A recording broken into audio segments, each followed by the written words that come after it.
Selam, geldim. Herkese Mehtap Tarot'tan selamlar. Mehtap ablacığım, bana söyleyemedikleri neler merak ediyorum, bir şeyler saklıyor bu. Kadın veya adam, ilişkimiz için ne düşünüyor, ne yapıyor, ne karar alacak diye merak ediyorum diyorsan doğru yerdeyiz. Ön konuşmayı hemen kesiyorum ve açılıma niyet alıyorum. Kolektif bir açılımdır. %100 sana uyumlanacak diye bir durum yok. Uyanları sevgiyle al, uymayanları da evrene sevgiyle iade edebilirsin. İlk önce aklındaki kişinin şöyle enerjisini getir bakalım buralara. Ben de kendi duygu durum ve düşüncelerinden arınayım ve kişiliğini alalım şöyle masaya koyalım bakalım. Çekici birisiymiş. Cazibeli, maddi açıdan şans, hayatın keyfini çıkartan bir karakter diyebilirim.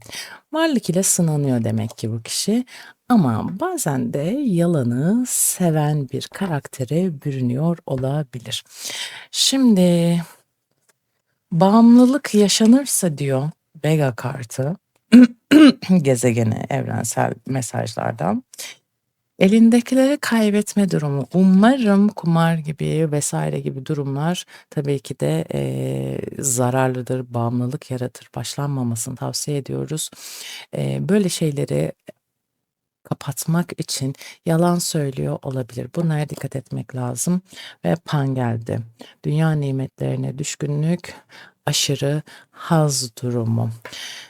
Evet, birbirlerini tamamlayan kartların mesajları bu yönde. Yani bu kişi şu an bir hırs içerisinde olan ve hislerini bastıran, bastırırken de yalan söylemeyi bir adet, huy haline getirmiş bir karakter. Ama şeytan tüyü var. Demek ki bir şekilde cazibeli olabiliyor, çekici olabiliyor ve ilişkinin nasıl diyeyim enerjisini kendi döngüsüne çevirip bunun ekmeğini yiyebiliyor diyebiliriz. Hanımlar beyler, kolektif adına, kolektifin en büyük hayrına niyet ediyorum ama senin adına. Tarot kartları sana rehberlik yapsın. Bakalım sakladıkları neler, gizledikleri neler analiz edeceğiz efendim. İlk önce şöyle anlık enerjilerde devam ediyoruz. Pardon, yenilenme.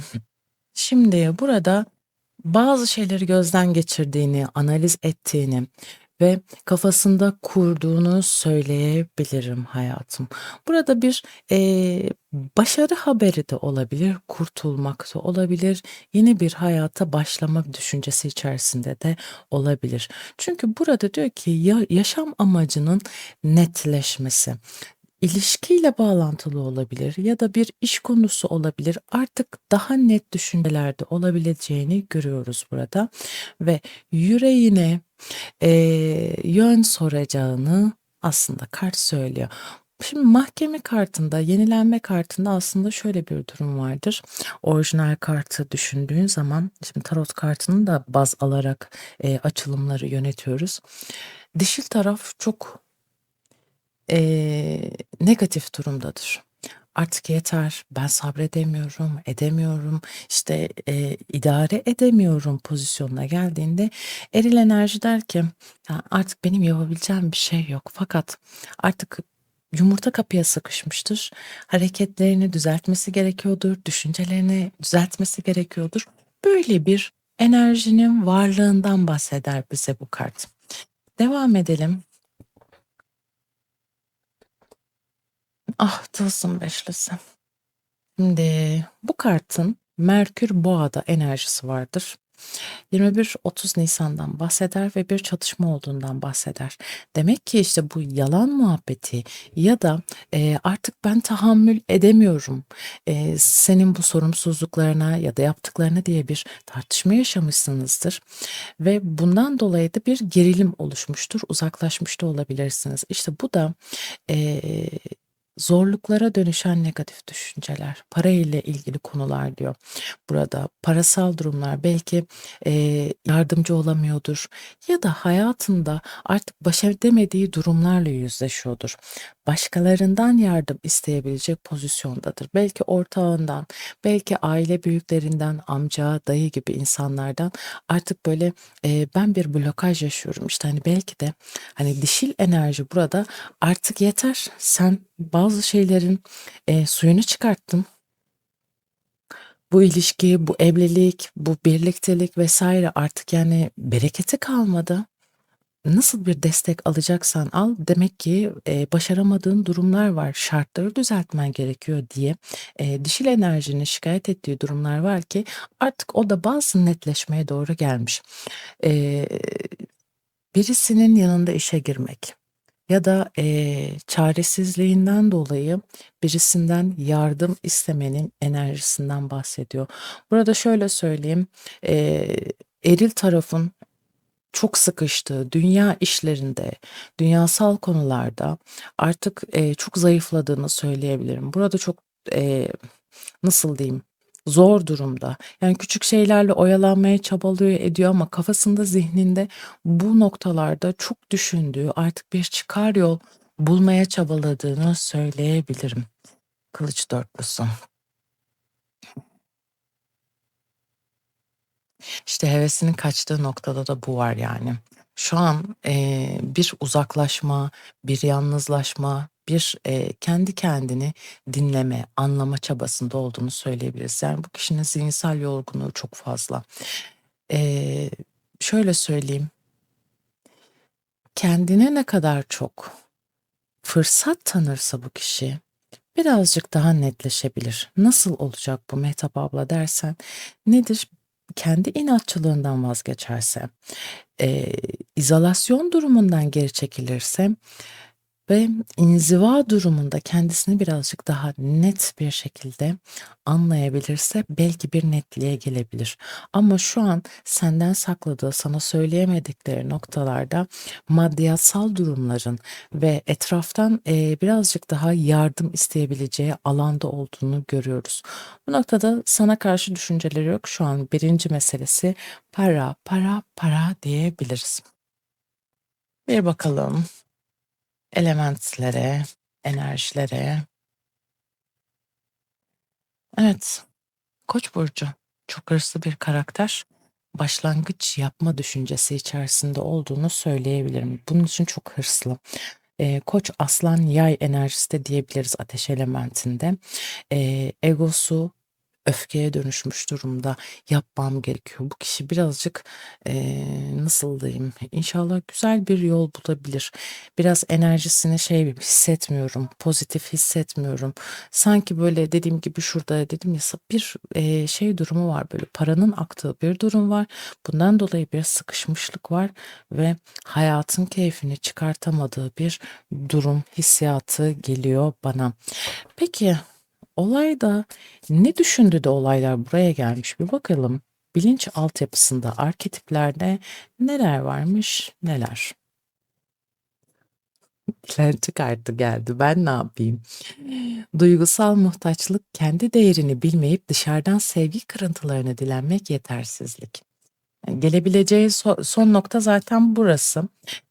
Artık duygularını o kadar bitirmiş ki, güçlüymüş gibi gösteriyor ki kendisini, senden gelebilecek bir sevgi, bir ilgi durumu onu çok böyle rahatlatabilecek pozisyonda diyebilirim. Çünkü burada bir şeyler arka planda kalıyor. Sana olan sevgi ya da senin ona olan sevgin, bunlar böyle çok tersine giden enerjilerde.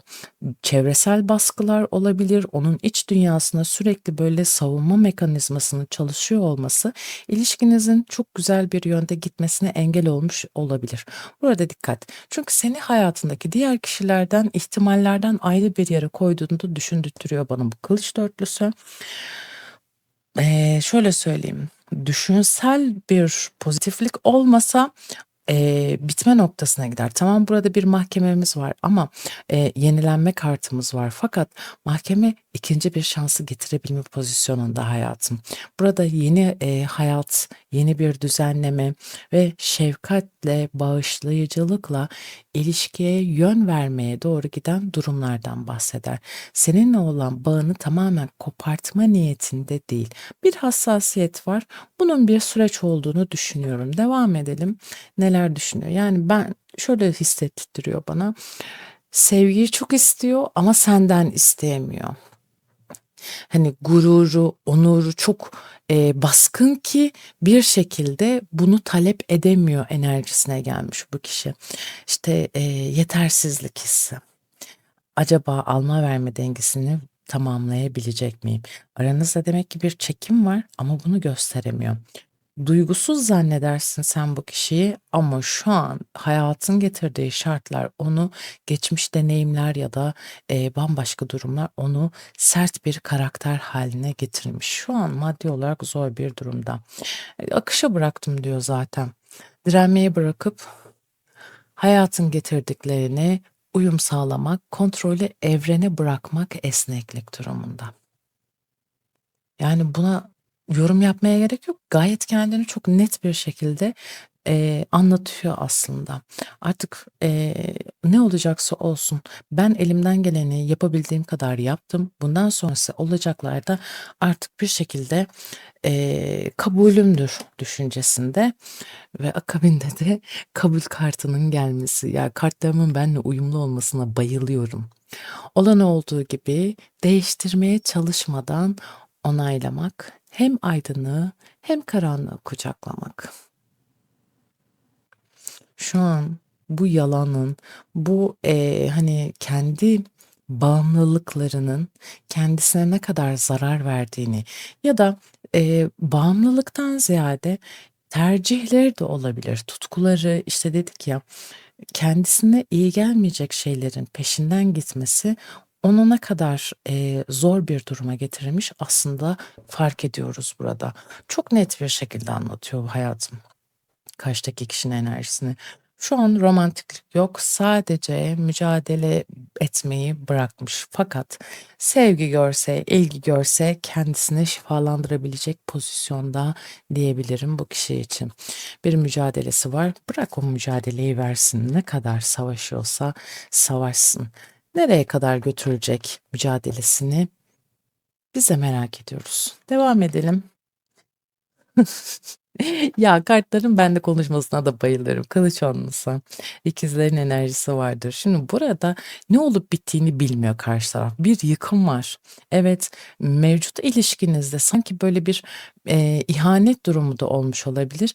Ben yaptıklarımın farkındayım. Artık her şeyi, bir kenara bırakıyorum ve gitme enerjisinde diyebilirim yani. Ceketimi alıp gidiyorum durumunda. Bir durumu rahatlamaya, üzüntüye, ve her ikisine de yol açarak sona ermesi. Yeni bir mutluluk fırsatı.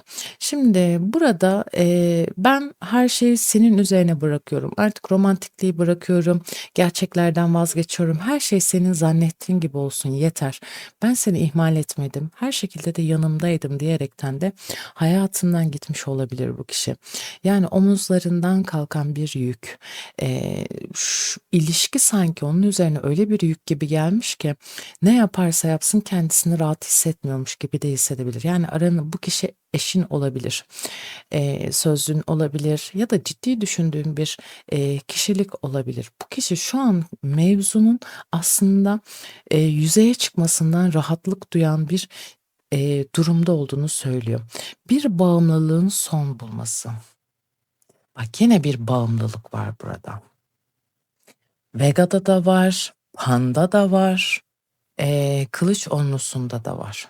Demek ki mücadele ettiği bir durum var. Ona yani bu kumar olabilir, unutturucu bir madde olabilir, kendisini kaliteden düşüttüren durumlar olabilir. Rabbim herkese şifa versin. Yani bunlarla sınamasın. Çünkü ahlaken de yanlış kararlar vermek insanın sadece kendisini değil etrafındaki hayatları da zor duruma getirebiliyor. Bilmediğimiz şeyler de olabilir. Deneyimlememeyi tercih ediyorum. Seçim yapmak, hayatsal olarak çok zor. bazı şeylerde. Rabbim yardımcıları olsun. İşte burada demek ki bir netleşmeye doğru gidiyor. Ya benim üstüme çok geliyordu. Artık ben özgürüm, bana karışamayacak düşüncesine de gelmiş olabilir. Çünkü sana söyleyemediklerin içerisinde duygusal olarak bu ilişkiyi sırtında bir yük olarak gördüğünü söylüyor bize.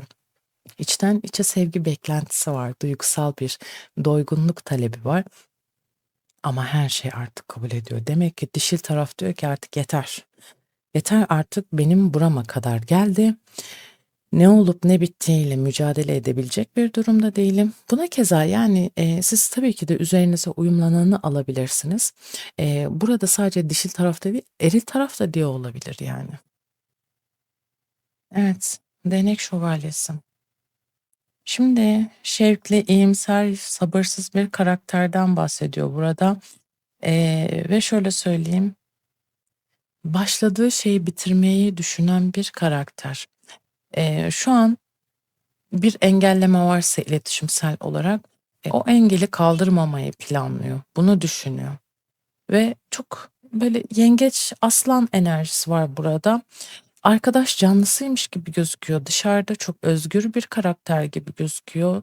Ama bir toyluk var burada. Tatmin edemediği ve inada bindirdiği bir enerjide olduğunu söylüyor bize. Devam edelim. Ah, işte bir küskünlükle kapıdan dışarıya çıkma durumu var bu kişinin.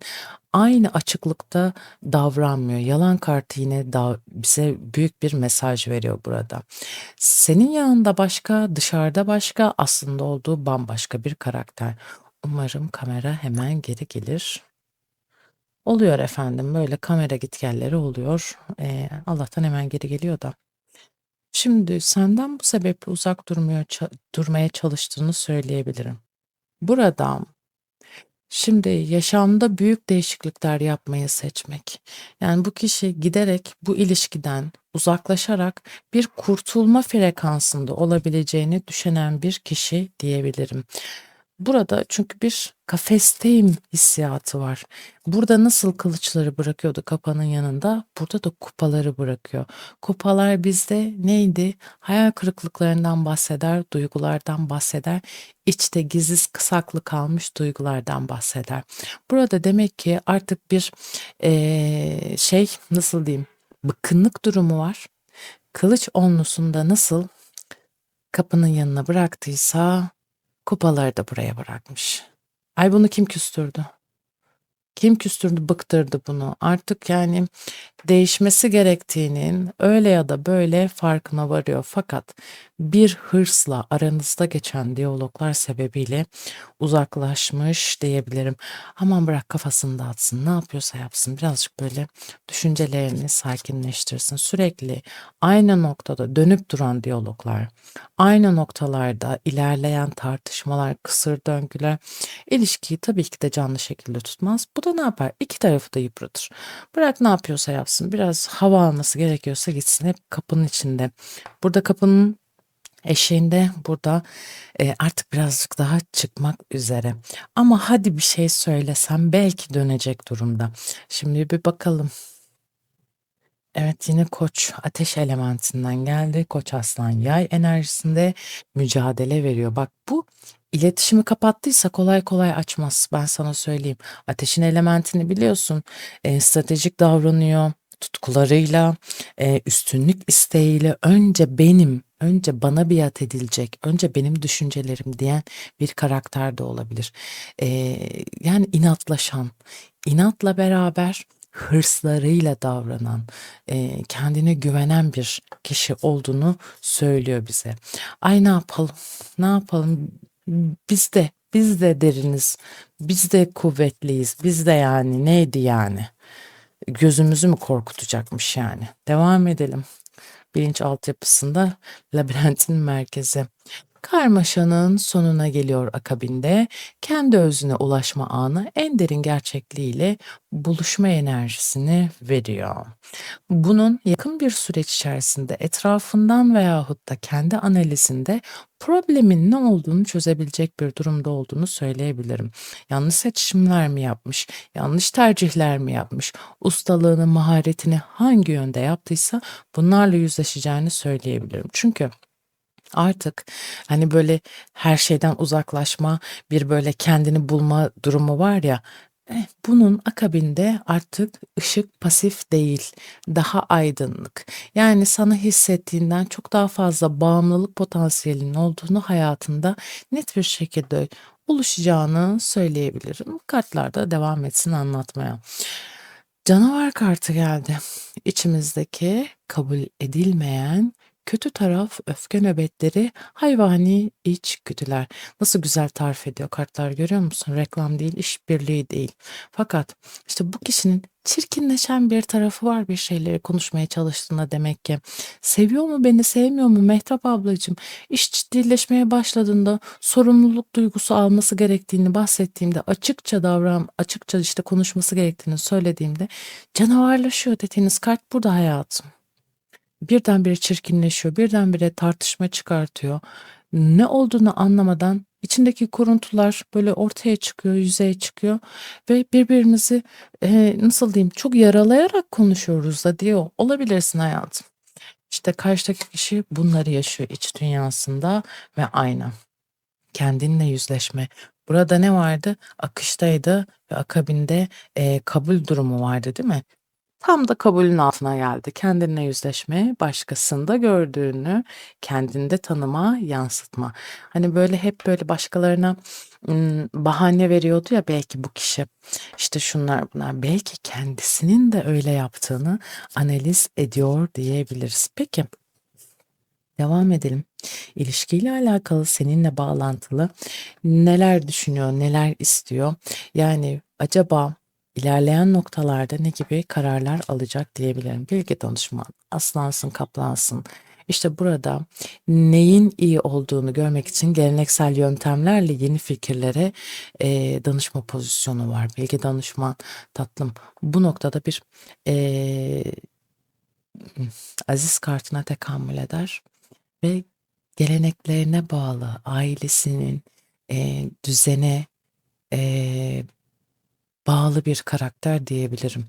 Şimdi burada mevcut bir ilişki varsa tutucu bir aile tarafı vardır, ondan bahseder ve taraflardan birisinin de bu duruma adapte olması için de bir mesaj verir.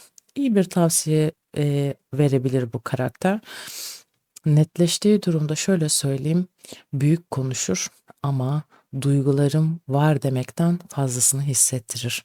Seninle bağlantılı olarak da artık bu ilişkinin aslında gelgeç bir durum olmadığını algılıyor diyebilirim. Duyguları var fakat bu tarafı dışarıya çok fazla yansıtamayan durum içerisinde. Ah kuzucuğum benim. Baskı altındayım ve söyleyemediğim durumlar var diyor. Yükler, sorumluluklar var diyor. Aynı şekilde başkalarının yardım etmesine izin vermesi gereken bir pozisyonda. Belki dedik ki hani işsel problemler vardır, korkmuştur, bazı şeyleri aşamıyordur ama sana karşı da yumuşak davranmıyordur, şefkatli davranmıyordur. Artık bunları nasıl diyeyim, netleştirmeye doğru geliyor diyeceğim. Şimdi şu analizinden sonra ben, diğer kartlarımdan da destek alacağım, tarot kartımdan. Şu, son kartı da bir alalım. Dönüşüm. Ya, kale kartı. Güçlü ve genellikle beklenmedik aydınlanmalar. Çok ani bir şekilde, eee aldığı haberler hayatını karman çorman hale getirmiş diyebilirim. Belki bu uzaklaşma, ayrılma kararını, birbirinize blokaj koyduğunuz durumları belki senden kaynaklı olabilir ama burada diyor ki ertelemelerin son bulması. Bu kişi büyük bir yüzleşmeye doğru gidiyor. Kendisine diyor ki yani ben başkasından bekliyordum, ben yaptım. Herkese bahane veriyordum, ben yaptım. İşte nedir? kötü davranıyordur, kötü, konuşuyordur, korkularını farklı lanse ediyordur. Bunları kendisine görünce utanma duygusu olabilir kişide diyebilirim. Güvende hissetme Boğa burcu. Bu inatçılığı güvenilirlik hale getirebilirse eğer güzel bir durumdadır. Şimdi burada ben bir şey yapmak istemiyorum diyor. Toprak elementi Oğlak, Boğa, Başak. Evet ne kadar nasıl diyeyim gelenekselci bir karakter olursam da çözüm benim elimde biliyorum ama bu ilişki için şu an benim düşüncelerim aynı şekilde devam ediyor düşüncesinde diyebilirim. Devam edelim bakalım. Nasıl bir aydınlanma var? Donmuş diyor. Duygusal hissizlik, kalbin katılaşması, acıdan korunmak için hisleri dondurmak. Beni özlemiyor mu Mehtap abla diyorsan kalbini dondurmuş hayatım. Öyle ki ne ifade edebiliyor? Hani diyorduk ya bir yalandan dolayı kendini artık hayatın akışına bırakan bir enerjideydi diye. Aynı şekilde de öyle kalbini dondurmuş, kimseyle ilgilenmiyor. Hayatında zaten birisinin olabilecek bir durumda değil. Gözlemliyor, seni anlamaya çalışıyor. İlişkinin ciddiyetinin potansiyelini analiz etmeye çalışıyor diyebilirim. Senin yanında belki duygusal olarak dengelenmesi gerekebilir, sakinleşmesi gerekebilir. Ama dediğim gibi şu bölüme 5 tane kart alacağım analiz etmek için. İdol. Birini veya bir şeyi para, başarı, tanrılaştırmak, onu kaideye koyup kendi gücünü ona teslim etmek. Burada belki arkadaş çevresinden, belki farklı bir şekilde görüp özeniyor olabilir. Zenginliği kolay elde etmiş birisine özeniyor olabilir. Bundan dolayı da dediğim gibi bana çok fazla böyle kumar durumu, hissiyatı çok fazla geliyor. Bir şeyleri büyük büyük kaybediyor olabilir. Destek bulamadığından dolayı da manevi zorluklarda yaşıyor olabilir. Yanlış seçimler yapmış olabilir. İşte bunun temelinde belki de böyle Instagram'da orada burada böyle gördüğü, heves ettiği insanların hayatına özenmiş olabilir. Şu an öyle bir yüzleşme durumunda ki bir şeylerin olması beklediğinden tam tersine olmuş. Ve bu da onu çok yaralıyor diyebilirim. Seni kırmak istemiyor bu kişi. Parazit, enerji vampirleri, sömüren ilişkiler, kendi enerjinden beslenen negatif düşünceler çok kafasında kuruyor. Hem kötü düşünen karakterler hem de eee, varlıksal olarak, spiritüel olarak konuşmuyorum. Onun duygu durumunu bozabilecek potansiyeldeki insanların onun hayatındaki etkilerinden bahsediyoruz. Sevgili canım kartlarım, bize bir rehberlik ver. Bu adam şu an kendi iç dünyasındaki sıkıntıları o kadar çok yoğun bir şekilde bahsetti ki eee, ben birkaç tane cevabı alana kadar senden bize rehberlik etmeni istiyorum. Çünkü bu adam çok sıkılmış ya da kadın artık neyse. Ne diyor? Neler düşünüyor? Benim arkadaşım için neler hissediyor? Kılıç yedilisi. Yine duygusal olarak kılıçlarda ne vardır? Bir çatışma vardır. İletişim problemleri olur. Terazi, kova, ikizler hava elementinden bahseder ve burada bir gene sahtekarlıktan, gene böyle bir şeylerin başarısız olmasından bahsediyor. Bu kişi senden çok korkuyor anladığım kadarıyla. Gelirsem gene benim canımı okuyacak diyecek durumda. Yine bir küskünlük durumu var. Kupa beşlisi hayatım. Burada hayal kırıklığı çok fazla var, çatışma çok fazla var. Psikolojik olarak kendini o kadar şey yapıyor ki yani ben yaparım zannettim yine başaramadım duygu durumunda. Buraya dikkat etmek lazım. Şimdi birazcık da pişmanlık akrep durumundan geliyor. Akrep burcundan geliyor kupa beşlisi. O da birazcık kaos yaşayan, kaotik durumlardan, ilişkiye yön verebilecek pozisyonda diyebilirim. Devam edeceğiz. Bunu niye küstürdünüz bu kadar? Bunun enerjisi çok düşük. Ben şakalar böyle komiklikler yaparım dedim ama hiç de öyle olmadı. Geldik tılsım şövalyesi. Hmm, parasal durumlar diyebilirim. Çok inatçı. Senin için evet, kıymetli olarak görüyor, seni kıymetli olarak görüyor fakat, şöyle söyleyeyim, çok inatçı, aşırı inatçı bu karakter. Yani, dediğim gibi kalp kırgınlığı var ve sanki böyle engeli kaldırmayacak, iletişim kurmayacak, bunları, kendi yaşadıklarından dolayı, bozduğu hayat tarzından dolayı pozitife çeviremeyecek durumda olduğunu söylüyor bize. Tılsım dokuzlusu. Devam edelim. Yıldız kartı. Ya, düşünsel olarak, bir stratejisi var. Eğer kendisini planladığı gibi yatırımlarını bir şekilde düzenleyebilirse, çünkü azla yetinmeyen bir karakter belli, seninle bağlantılı olumlu sonuçlara gelebilir. Burada şansının dönebileceği bir durumdan bahseder bize yıldız kartı hayatım. Şu alev kartlarından bakalım. Neden böyle bir durum yaşanmış? Bir de onlara bakalım. Yalnızlık. Peki. Vuslat. Hasan. Gelmek istiyor fakat yalnızlığından çıkamıyor ki bir şekilde artık diyor bir kopma durumu oldu aramızda. Bir daha tekrar bir araya gelebilir miyiz bilemiyorum diyor. Evet özlediğim doğru fakat endişelerim o kadar yüksek ki diyor kendi hayatımda sonuçlandıramadığım bazı problemler var. Bunların altından kalkamıyorum diyor. Ay ay ay bunun enerjisi bayağı bir tehlikeli. Bak yine yıldızlar geldi gördün mü az önceki kartla beraber. Ama bu ilişkiden, bu birliktelikten de ümidini kesmemiş olduğunu görüyoruz. Bazı geciktirilmiş kısımlar var ama bunlar ilgisizlik değil. Duygusal çöküntülü durumu diyebilirim. İçindeki ışık var. İçindeki ışığı duygusal olarak parlatabilir ama şu an bir oyalanma durumunda olabilir. Yani kalpten, bir oyalanma durumu çünkü bak yine bir akışa bırakmak kartı gibi salıverme kartı geldi. Azat etmek, olayları akışına bırakmak, serbest bırakmak enerjisi geldi. Çok yorgun bu karakter. Hasret. Vuslatın da üzerine de hasret kartı gelmesi. Ay çok isteyip arzuladığına kavuşamamaktan gelen üzüntü. Bunun hayatı çok zor ben sana söyleyeyim. Ciddi anlamda maddi manevi zorluklar yaşayan birisi.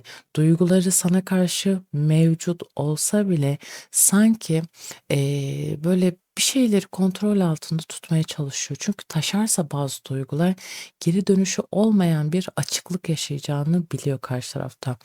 Yumuşak olmaya çalışır, anlayışlı olmaya çalışır kendi dünyasında ama bir taraf bunların hepsini yıkar geçer diyebilirim.